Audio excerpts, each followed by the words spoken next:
Texas football wins their first game of the 2018 season, Texas soccer remains undefeated with a couple of wins over the weekend, and Texas volleyball takes down another ranked opponent at Gregory Gym.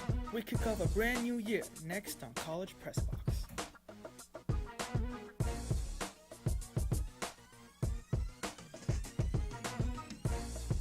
Hello and welcome to College Press Box. I'm your host Daniel Shi, and this is our very first show of this semester, and we have a lot of catching up to do. But first, we check in on Texas football and their home opener against Tulsa on Saturday. Let's head down to DKR for the highlights. Texas football is back in Austin, and Bevo 15 looking great in front of those home fans. Texas was threatened early. Sam Ehlinger fake hands it to Trey Watson, goes home for a touchdown. Texas up 7-0. And Sam Ehlinger gets the ball right back, actually hands the ball to Keontae Ingram this time. Ingram will beat 4 defenders for a touchdown. And Texas will be up 21-0 at halftime. But Tulsa will score 2 more touchdowns in the third quarter. This time it's Shamara Brooks for the touchdown, and Texas will want to extend the lead from 7 to 14. Sam Ehlinger passes it to Trey Watson for a touchdown. Texas up by 14 with about 10 minutes to go. It seems like Texas has iced the game, but Tulsa says no. Looks skipper, looks for a receiver, passes it to Keenan Johnson for a touchdown. Tulsa now cuts the lead by half, only down by 7, and Sam Ehlinger tried to ice the game, hands the ball to Danny Young. Danny Young will rush for 30 yards, gets that first down, and Texas ices the game. Texas will beat Tulsa 28-21. TSTV's very own Turner Barnes was reporting at DKR Stadium and has more on Texas' win over Tulsa. The seating arrangement in DKR wasn't the only thing that looked different about Texas football this week. With a revamped game day experience, Texas was able to hold off Tulsa's second half surge. And I want to thank our fans and our students especially for showing up, and they came out and they had a direct impact on winning that football game. Freshmen BJ Foster and Caden Stearns both got the first interception of their respective college careers. I seen that in spring when he first came in. First of all, like I've been knowing K, just recruiting. I checked him out a couple times, but just through spring, he made those plays too. So none of this stuff surprised me. I mean, it's just pretty much y'all's really first time seeing it, but none of that stuff surprised me. And with improved play from quarterback Sam Ehlinger, the Texas Longhorns were able to pull off their first victory of the 2018 season. The thing that I was so proud of, especially offensively, was how we kind of rallied in that fourth quarter and said, guys, if we go out there and play not to lose, we're going to be in for a long night. And they went out. We had a 13-play, 75-yard drive, 6 minutes, 13 seconds, I believe, that ended in a touchdown and overcame 2 penalties. So you want to talk about a crew that was excited to be out there and playing to have fun. That was definitely the case. From Darrell K. Royal Texas Stadium, I'm Turner Barnes with TSTV Sports. With me to talk in depth about Texas' 7-point win over Tulsa is Thomas Fitch and Madison Hager. Thomas, let's start with you. Following a frustrating loss to Maryland a week ago, is this win against Tulsa convincing enough to make you believe Texas is back on the right track? Absolutely not. A 7-point win at home against a middle-of-the-pack Tulsa team who struggled last week to beat FCS Central Arkansas is very concerning to me. That's not what you want to do. These games, when you schedule a game against a team like Tulsa, your goal is to be able to put them away in the first half and then get your backups, get your young guys, get them some reps. And to be fair, the Texas team did a good job in the first half, up 21-0, but, blew it down to lose 21-7 in the second half, only win by 7 points, very poor. However, when you look at the stats, almost 500 yards, averaging 5.1 yards per run, only 1 turnover, should have been better. Team just didn't execute down the stretch. However, a win is a win, and a lot of football left in the season. So I wouldn't say the season's over, but definitely a little worried after this game. Madison, how about you?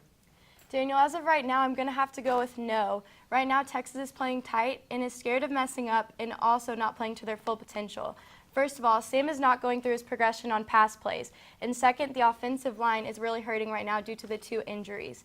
And third of all, the defense played really good in the first half, but then in the third quarter, they really weaned out. And so with the offense playing so poorly, the defense is going to have to step it up and be the backbone of the team. But in conclusion, we will know more after the USC game on really where Texas football stands. And, last year, Texas was well known for their defense, right? Last year, their defense is ranked second in total defense in the Big 12, only behind TCU. But this year, Texas defense seems to be less dominant, ranked 7th in total defense so far in the season. In your eyes, what happened to Todd Orlando's defense this year? Madison, we'll start with you this time. So this year, I don't think that nothing really big has happened yet. So Todd Orlando has stuck to really a basic defensive scheme in the first 2 games. For example, against Maryland, we won't see that type of offense again. And then against Tulsa, it appeared he only put blitz packages in very rarely. Orlando is also having to bring up freshmen in the secondary, such as Stearns and Foster, so he's having to bring them up to speed. Also, the loss of impact players, such as Poona Ford, has had a major impact on the defense. I think this week we will see a Minihue and Hager being split out wider, and Orlando start being more creative on his defensive scheme. It's too early to say, since last year the defense started out slow, and I think that Texas defense will hopefully keep on progressing as the season goes on. What about you, Thomas? Yeah, you touched on the lack of blitz packages. This was a team last year that averaged about 2.5 sacks a game. This year, 1 sack through 2 games. And so you lose Malik Jefferson to the draft, but he was your number 1 sack leader. But the number 2 and number 3 guys, Charles Minihue, Breckenhager, both guys on this team, there needs to be more penetration up front. There needs to be more blitz packages. I get that you're playing against some mobile quarterbacks, but when you let the quarterbacks have all the time in the pocket, it just lets the receivers get open downfield. It was clearly illustrated in the Maryland loss was the lack of depth, especially at the linebacker position. A lot of suspensions, a lot of injuries there. Then you add in Anthony Wheeler missing the first half of the game due to the targeting suspension from last season. Gary Johnson also had the targeting penalty in the game, and so that's another reason this defense has struggled. Well, if we look forward in the schedule, Texas starts a tough stretch of opponents, starting with number 22 USC this Saturday at DKR. We saw a great game last year with Texas falling to their Trojans in double overtime at the Coliseum. Thomas, do you think we'll witness another classic at the DKR this Saturday? I don't think it's a classic. However, I do think it'll be a close game. But what I mean by that is going to be an ugly game. Both teams really struggling offensively right now. You look at USC last game, or the first 2 games, JT Daniels, freshman quarterback, he struggled. He's throwing 55%, only 1 touchdown, 2 interceptions through those 2 games. At the end of the day, I think it's the experience of Ellinger that could give Texas an advantage. Defensively, the question will be, can Texas slow down the USC rushing attack? But I don't think it's going to be a good game, but I do think it'll be a close game. Madison, what about you? So with the loss last year, I think that Texas is going to come out and play competitively, also because Texas plays up or down depending on the team that they are playing. So the defense should come out strong and keep up where they left off last year. Also, with the USC quarterback not being hurt, as some thought, and with USC normally having really good receivers, the defense is really going to need to play up to their speed. So this weekend, USC recorded the fewest points since shutout against Washington in 1997. So that is really bad on USC, which could bring their momentum down coming into the Texas game. So what Texas needs to do is start winning and winning big to gain momentum to carry us through the stretch of tough games. So we need to come in with a new mentality to carry us throughout the rest of the season if we want to keep on winning. Thomas, Madison, thanks for coming on the show. Always appreciate having you on. And just a reminder that Saturday's game is a sellout, and the only way for students to guarantee their spot in DKR is to purchase the big ticket available at texassports.com. This is a game you don't want to miss. After the break, we head to Gregory Gym as number 6 Texas faces another elite opponent, the number 16 ranked Kentucky Wildcats. Stay tuned.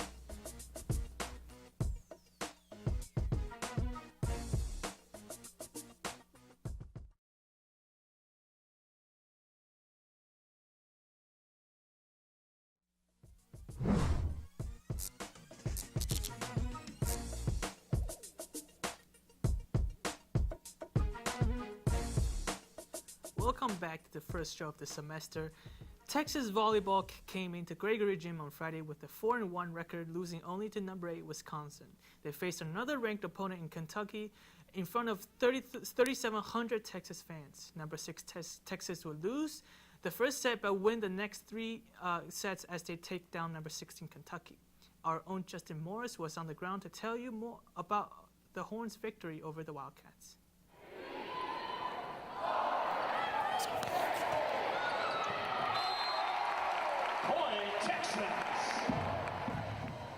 A competitive first set from the Kentucky Wildcats was not enough to contain Texas volleyball on Friday night at Gregory Gym. The Wildcats started strong, winning the first set 27-25. The Longhorns, led by junior Micaiah White, routed a comeback, winning the next 3 sets and taking home the win. Kay was getting feet to the scoring, and it was just, I think Kay was in a great rhythm the entire night. It's obviously the best that she's played offensively all season long. White posted a season-high 18 kills alongside her 11 digs and a block. In total, 4 Texas players finished with double-digit kills. I've been obviously doing this 18 years at Texas, and I've had a lot of teams, but this team has just been very steady in the process, one of the best that we've had. And it's been, it's been a joy because we have so many young players out there. We've got some good veterans that are being great leaders, and I think they're feeding off each other, and I think they believe in each other, and I think that's a big part of this. This young Texas team moves to 5-1 and is already looking ahead to upcoming Big 12 conference play. This is the toughest preseason we've ever had. But we thought if we could go 7-1, 6-2 in the preseason, we'd be in a position where we could potentially host. With the win against number 16 Kentucky under their belt, Texas has high hopes facing Stanford later this week. For TSTV Sports, this is Justin Morris.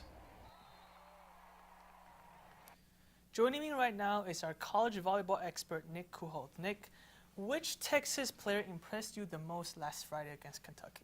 Well, I think in Friday's game, the one that stuck out to me most was junior Micaiah White. She had a season-high 18 kills to go along with 11 digs, a .421 hitting percentage, and she only had 2 errors, which stood out to me the most. A very accurate and precise game from her above the net. The junior from Frisco, Texas, shout out to Frisco, my hometown. Remember, she redshirted her freshman year, so this is her 4th year in the program, which means she brings veteran leadership to go along with the incredible talent she has on the court. But while White was phenomenal individually, what's important to note, of the 5 different categories, kills, aces, blocks, assists, and digs, Texas had a different leader in all 5 of those categories. I think it just goes to show the depth that this team has. They're stacked from top to bottom. If I'm Coach Elliott, I have to be pretty happy with that.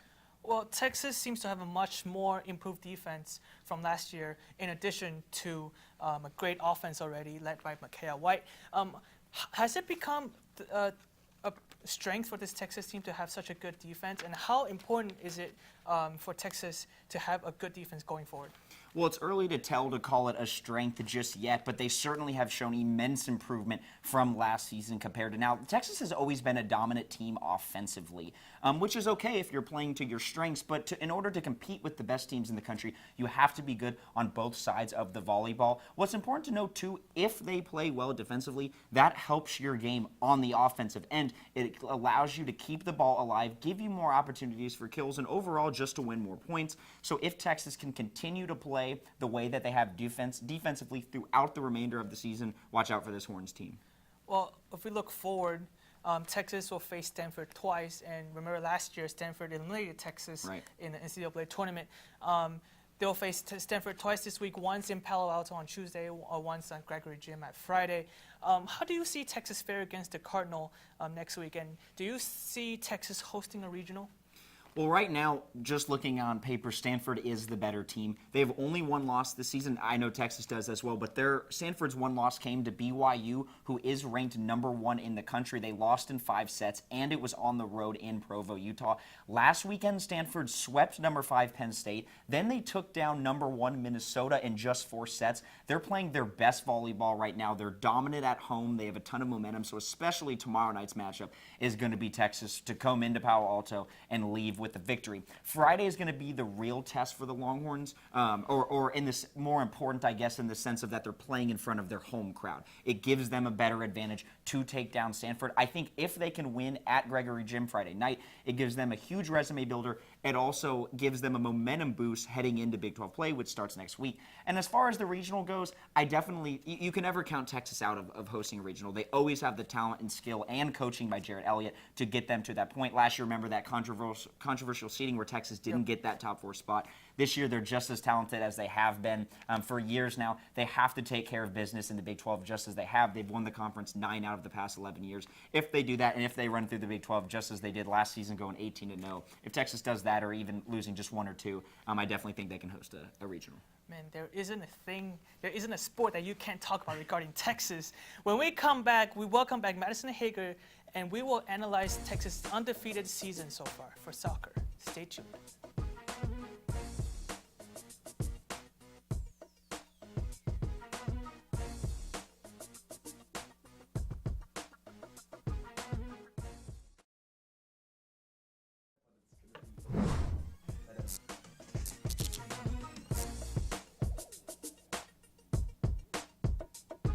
Welcome back to College Press Box. Number 18, Texas Soccer faced Texas Tech and Houston Baptist last weekend. Both games took place at the Mike K. Myers Stadium, and Angela Kelly's crew had a slow start to the weekend. Texas State scored first against the Longhorns, but Sierra Hinson would tie the game up in just 10 minutes, scoring her 6th goal in 6 games. Texas was dominate the rest of the weekend, outscoring their opponent 5-0, and would beat both Texas State and Houston Baptist 2-1 and 4-0 respectively. We now welcome back Madison Hager to dissect Texas soccer's triumphant weekend. Madison, Texas soccer shocked the country last year, starting the year unranked and then going as high as number 7 in the country. Do you think Texas can build on the successful season from last year? I think that Texas can build on from last year's season. From last year with the 14-win season and starting this season undefeated already with 6 wins, that's the best start they could have asked for. Their win on Saturday versus Houston Baptist raised Texas's non-conference home winning streak to 14 consecutive matches. Also, goalkeeper Nicole Curry's 13th career solo shutout was from this Saturday at the Houston Baptist game. UT soccer is making big strides to win, and I don't see that mentality changing anytime soon. Well, both Sierra Hinson and Haley Berg were key players for Texas last year. How can Angela Kelly capitalize on their growth with them, having one more year of experience under their belt? So both junior forward Sierra Hinson and sophomore midfielder Haley Berg have started strong this season, as you said. Berg already has 2 goals and is playing more than 60 minutes every game this season thus far. Hinson already has 6 goals and is a great season's veteran to have on the field when she can play. Kelly is implementing both these players as leaders for their positions and will continue to do so. I expect for these 2 players to be impactful and lead the Hornets to more wins, and I see the season keep on going strong. Well, Madison, thanks for coming on the show once again. When we come back, we will take a look at the upcoming schedule throughout Texas sports. We'll be right back.